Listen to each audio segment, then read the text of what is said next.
तो हमें पढ़ना है अबाउट इंट्रासेलुलर रिसेप्टर्स, या इनका एक नाम और भी है साइटोसोलिक रिसेप्टर्स।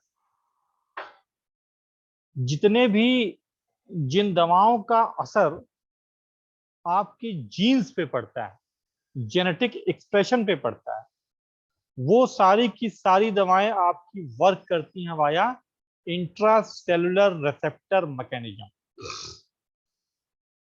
अब ये इंट्रासेलुलर रिसेप्टर्स क्या हैं? जैसा कि आप लोगों को मैंने प्रीवियस लेक्चर में बताया था कि receptors are the polypeptide chain made up of protein molecule.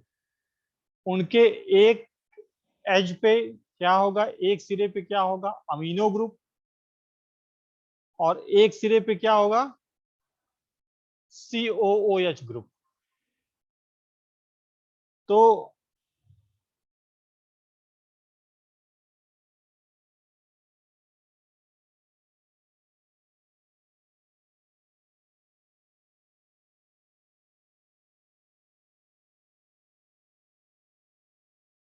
अगर हम इस रिसेप्टर के बारे में देखें तो ये आपकी सेल है।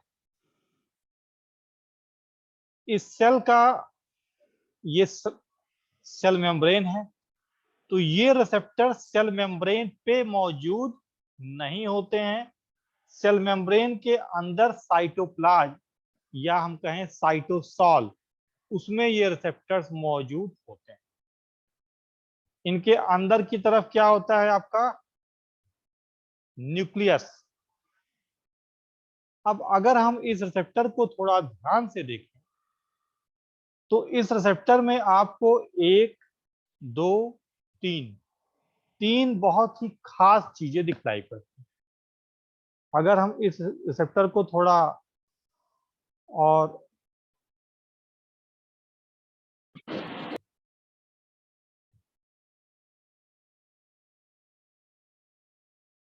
थोड़ा जूम और थोड़ा बड़े में देखते हैं अगर,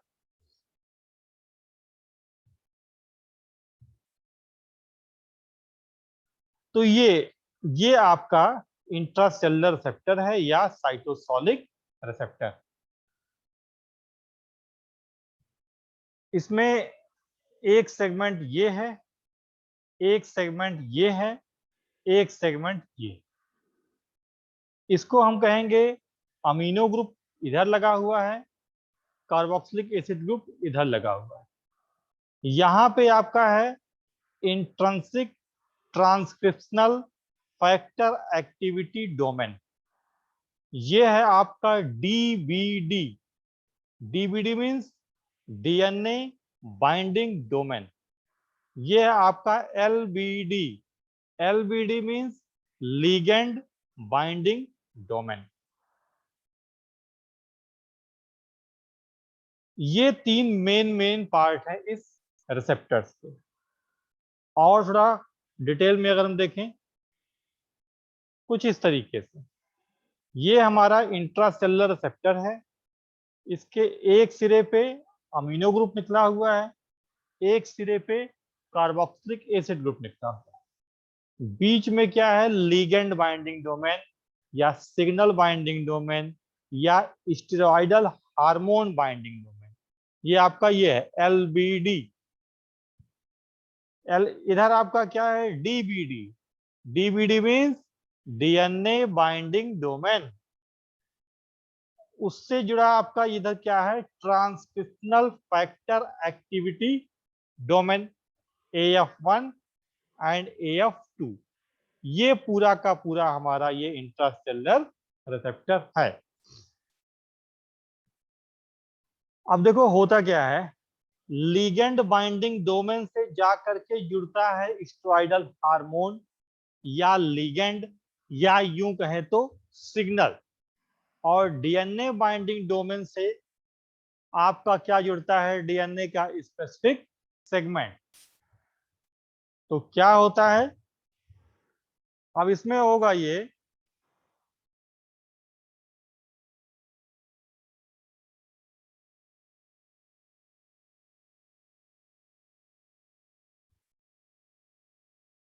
कि ये हमारा इंट्रासेलुलर रिसेप्टर साइटोसॉल के अंदर मौजूद है, लेकिन अभी ये इनएक्टिव फेज में है, मतलब अभी ये फंक्शनल नहीं है।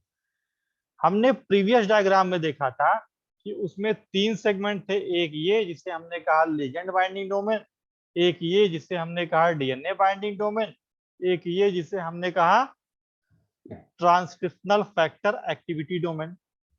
ये जो चौथी चीज यहां दिखलाई पड़ रही है HSP90, ये क्या है? ये एक प्रोटीन। यह प्रोटीन जब आपका रिसेप्टर इनएक्टिव फेज में होता है उस समय जा करके उसको मास्क किए रहती है, कवरिंग किए रहती है, कवर किए रहती है किसको? डीएनए बाइंडिंग डोमेन को, जिससे आपका रिसेप्टर क्या होता है? Inactive phase. तो व्हेन द रिसेप्टर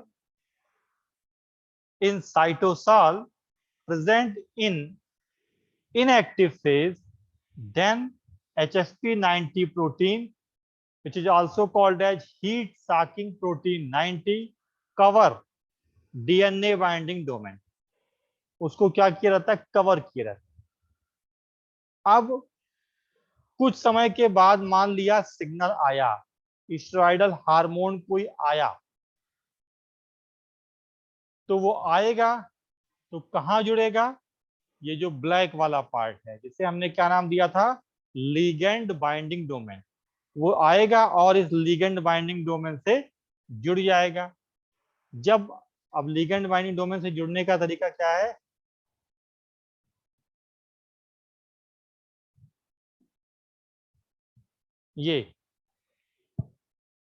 ये जुड़ गया।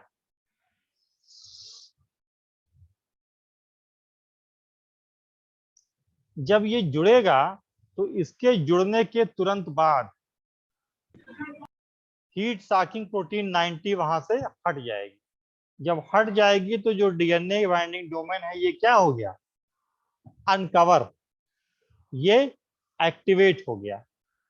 एक्टिवेट होने के बाद ये पूरी की पूरी असेंबली सीधे जाएगी किसमें? न्यूक्लियस में।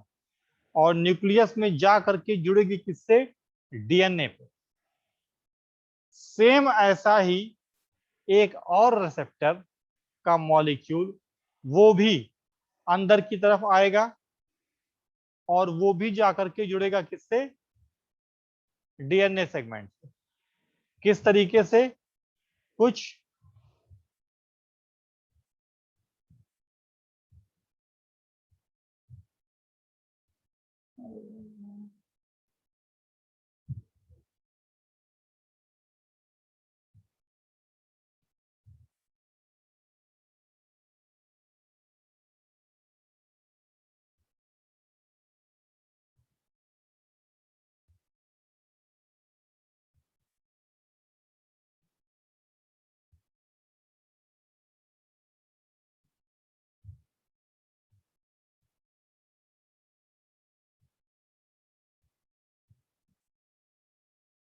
अब देखो, ये हमारा डीएनए का एक धागा है, ये ब्लू वाला।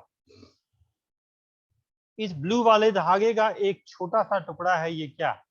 Oestrogen receptor element. इस टुकड़े को हम क्या नाम देंगे? एक जीन। अब इसके अंदर AGGTANN ये जो चीज लिखा गया ये एक इंफॉर्मेशन है। वो इंफॉर्मेशन किस चीज के लिए है? वो इंफॉर्मेशन एक मसल प्रोटीन को बनाने के लिए। तो क्या होता है, जब कोई स्टेरॉयडल हार्मोन जाकर के रिसेप्टर से जुड़ेगा तो वो रिसेप्टर बनाएंगे क्या? डाइमर। और वो डाइमर इस डीएनए सेगमेंट को यहां से और यहां से पकड़ लेंगे। जब पकड़ लेंगे तो ये डीएनए का इतनी दूर का सेगमेंट खुल जाएगा और उतनी दूरी में क्या बन जाएगा? एक डीएनए के इस सेगमेंट से क्या बन जाएगा? एक एमआरएनए। उस घटना को हम क्या नाम देंगे? ट्रांसक्रिप्शन। उससे फिर आगे क्या होगा? एमआरएनए से protein, that is known as translation.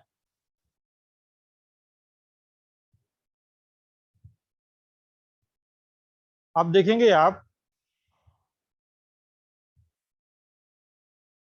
ये देखिए, ये एक इंट्रासेलुलर रिसेप्टर का टुकड़ा, ये दूसरा टुकड़ा ये, दोनों से लिगेंड आके जुड़ा। जब लिगेंड आके जुड़ा तो क्या बन गया, ये एक डाइमर। अब इस डाइमर का जो डीएनए बाइंडिंग डोमेन था ये, और डीएनए बाइंडिंग डोमेन ये, इसने जाके इस जीन को पकड़ लिया। जब ये जा करके इसको पकड़ लेगा तो इतने दूर का एरिया ओपन हो जाएगा। जब ये ओपन हो जाएगा तो क्या बनेगा उससे, एमआरएनए। एमआरएनए से क्या बनेगी, प्रोटीन। इस तरीके से ये अपना एक्शन देते हैं। सच है, देखो